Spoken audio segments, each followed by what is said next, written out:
So I'll quickly show you. Oh god, 6 a.m. That's 6 a.m. hair that. Quickly show you how to make a trace for spinning, low fishing.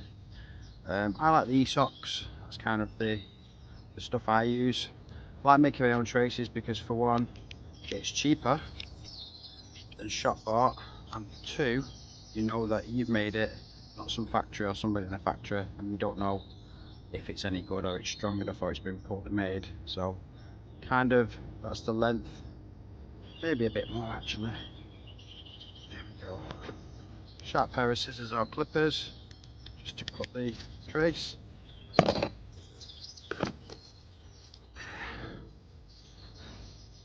Decent super trace, 12.7 kilograms.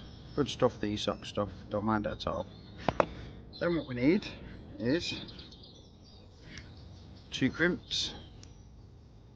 I use the e-socks crimps as well, so we're going to need 2 of those. Swivel,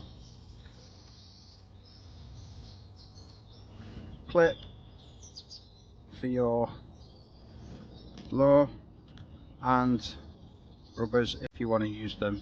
Some people don't. I like to put them on. So what we're going to do first of all, actually a bit dodgy that end, just clip that down. First of all, you're going to slide your crimp onto the trace, and that, so it's freely moving.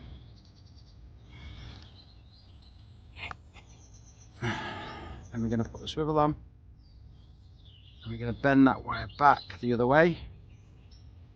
Up and making this clear, and then comes back through the crimp, so you've made a loop like that.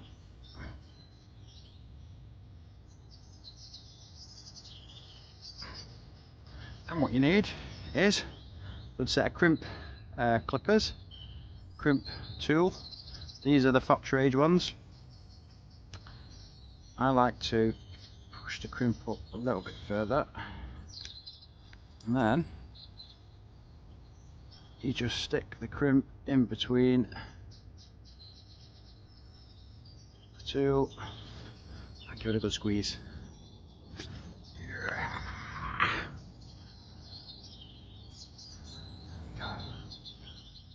Nice and tight on there, it's not going anywhere. And then on the other end, this video's probably awful, so I do apologise. Tail rubber on the other end. Looks like it's stop that now. Snip end off.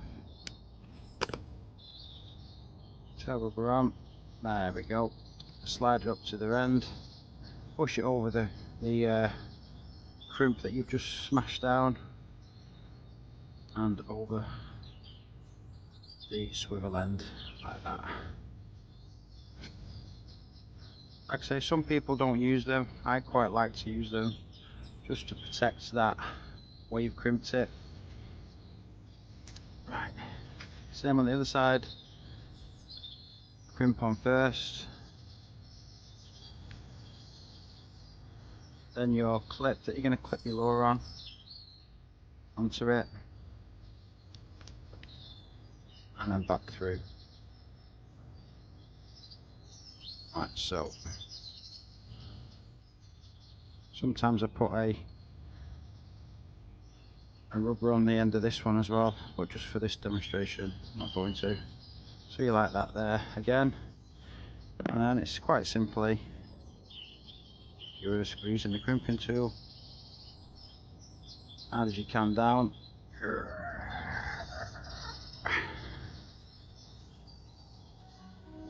Perfect. That ain't going nowhere. That's as simple as it is to make your own trace. Alright, let's get it attached to the lure. Let's get it back in the water.